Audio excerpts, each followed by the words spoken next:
guys, welcome back to my channel. My name is Malika and we're doing another car talk video because why not? That's where I have a lot of these great conversations, I feel like. So if you're new to the channel, thank you for coming. If you are returning, thank you so much for your support. And if you resonate with me and you resonate with my channel, we do just about everything here. Talks, makeup, health, whatever I feel, really.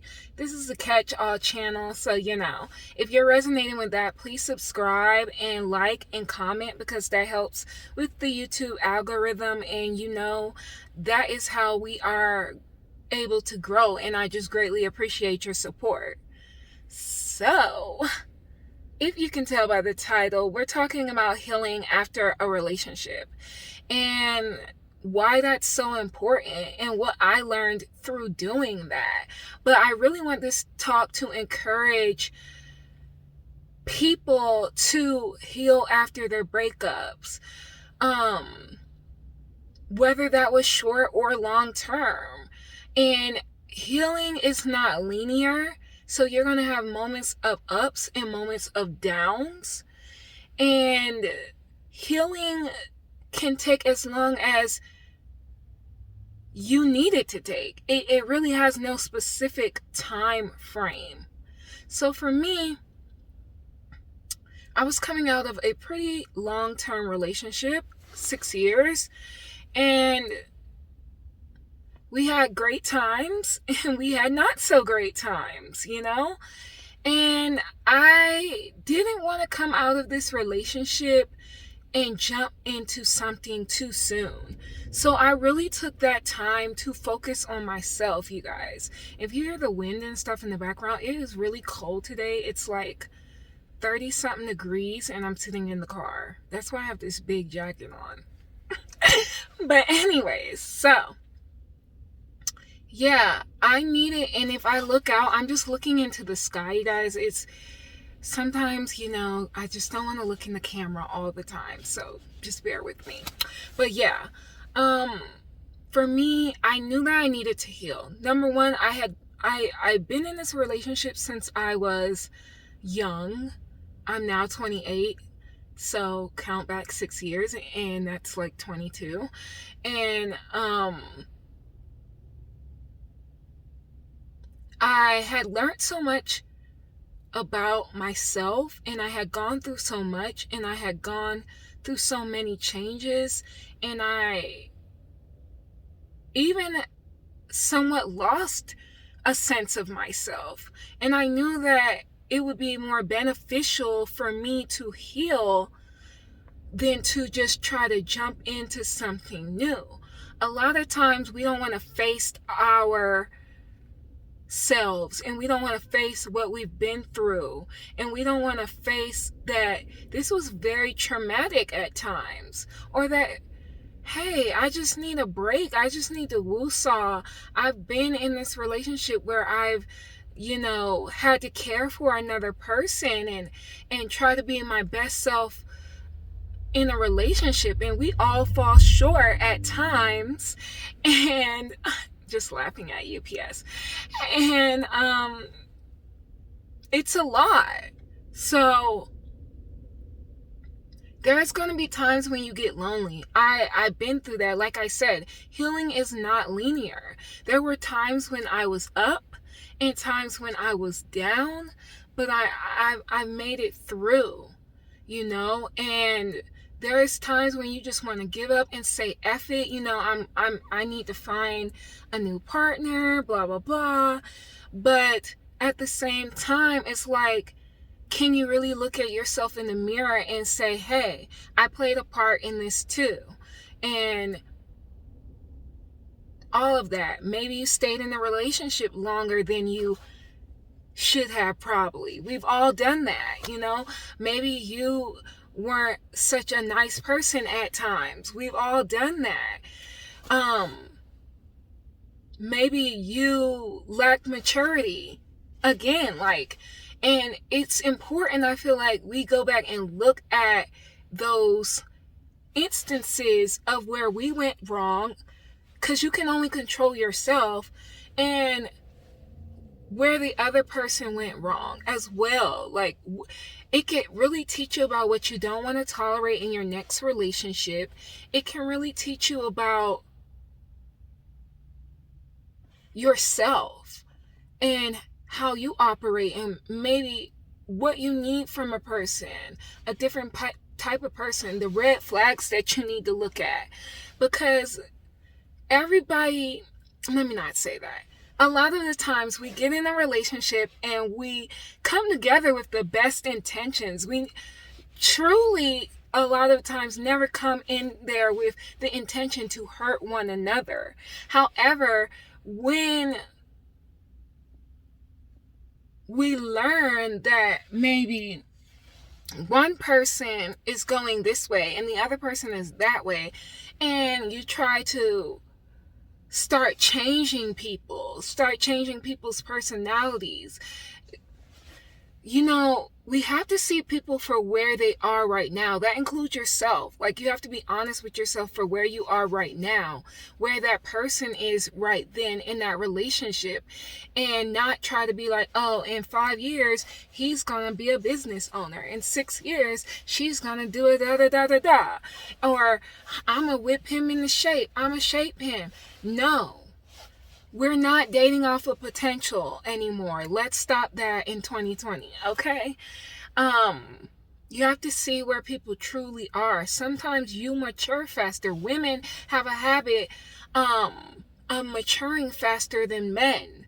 So I can kind of, even though I was in a same-sex relationship, my partner was more masculine in their energy, and we all have feminine and masculine energy. So I feel like at times was maturing a little bit faster than my partner, and that's sometimes a natural thing, and we have to recognize that. My whole point is that we have to recognize those different things and know that we're not ready. Like, are you moving on to another person because you truly like them and you think they're going to be better for you? Or is it because you don't want to face yourself? You don't want to face being alone? You don't want to see what needs to be healed deep down within you, And that's what I did during this process. I faced myself face off. Like, what do you need to heal? What do you need to do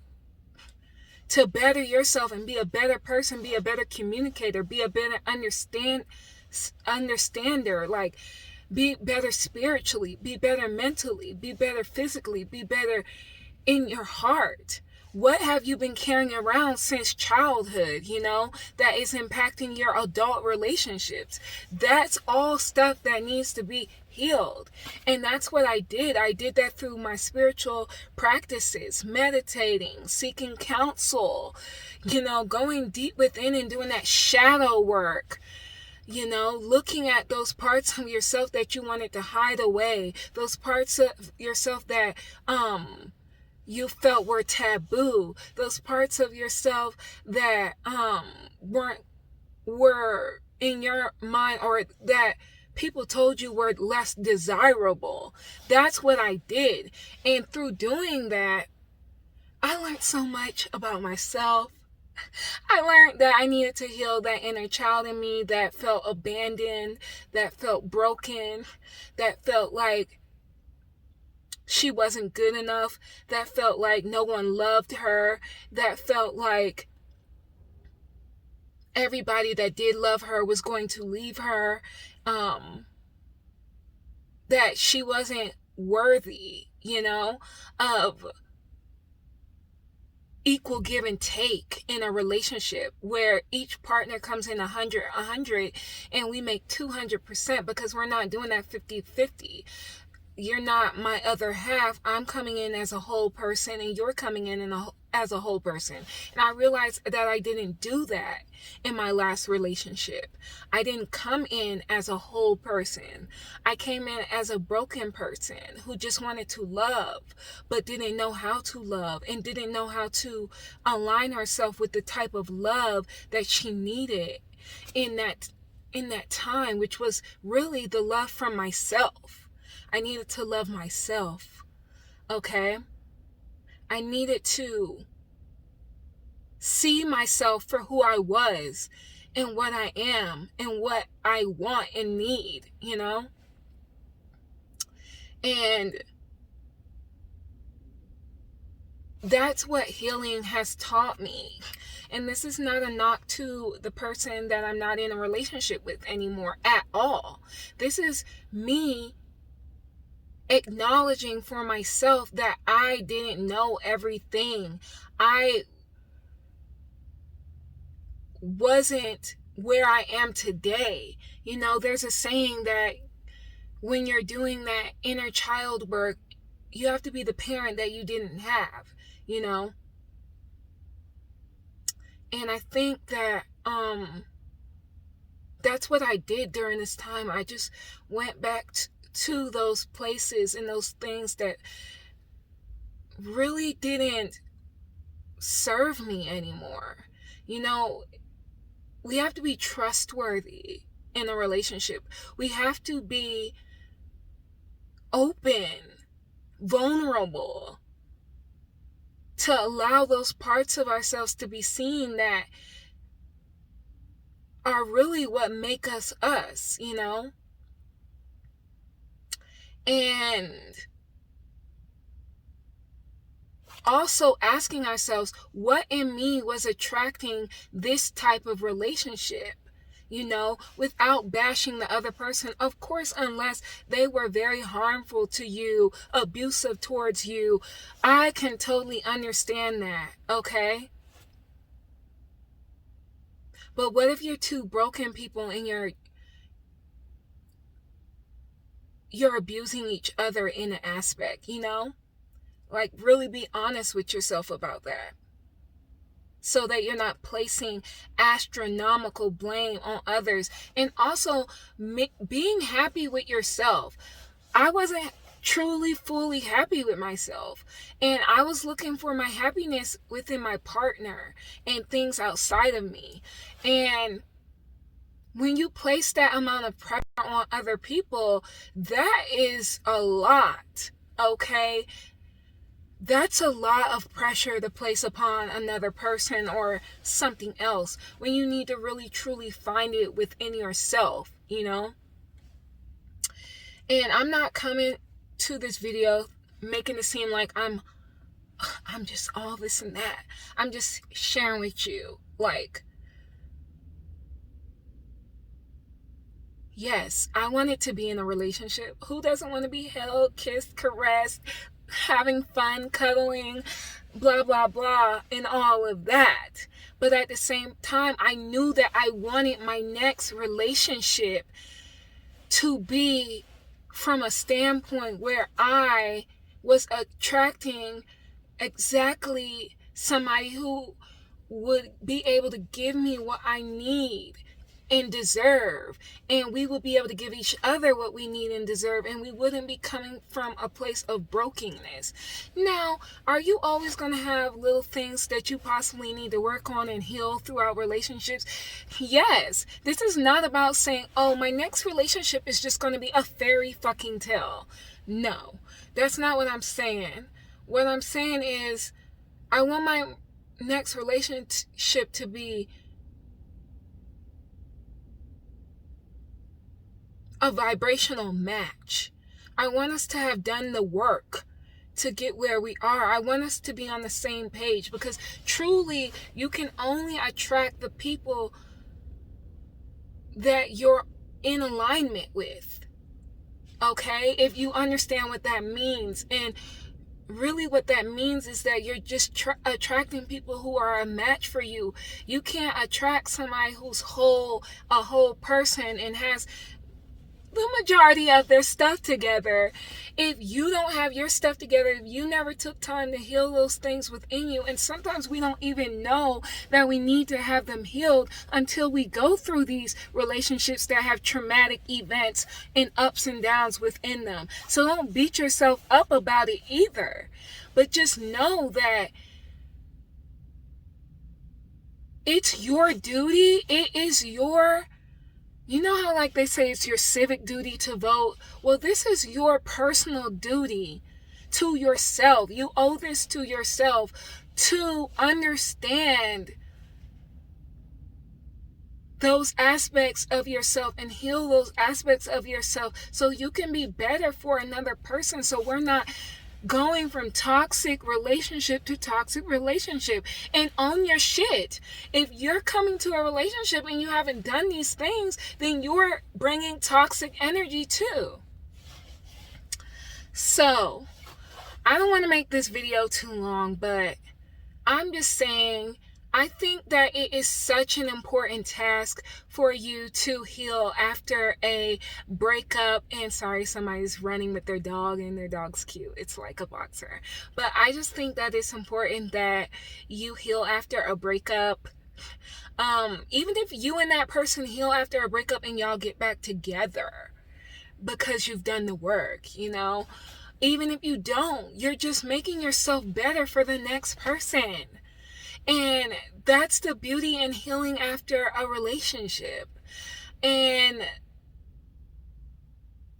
understanding that some things weren't your fault, some things were your fault. And understanding that sometimes God presents us with these relationships so we can see what is wrong, so we can heal what is wrong and flourish, because God doesn't want us to suffer. Source doesn't want us to suffer. And I have to put the spirituality in there because I'm a spiritual being, you know. So I hope that this conversation was helpful. And if it was, please give it a thumbs up and comment down below. Like, I think the biggest thing I learned is to really do a deep dive inside myself. Explore those parts of myself that need to be healed and whole so I can come to a relationship loving, caring, ready, emotionally mature, a vibrational match, so I can get the mature relationship, you know, that I want and seek. So I might do a part 2 of this, I don't know, but I hope that this conversation was very helpful again. And I will see you guys in my next video. As always, peace and love. Bye.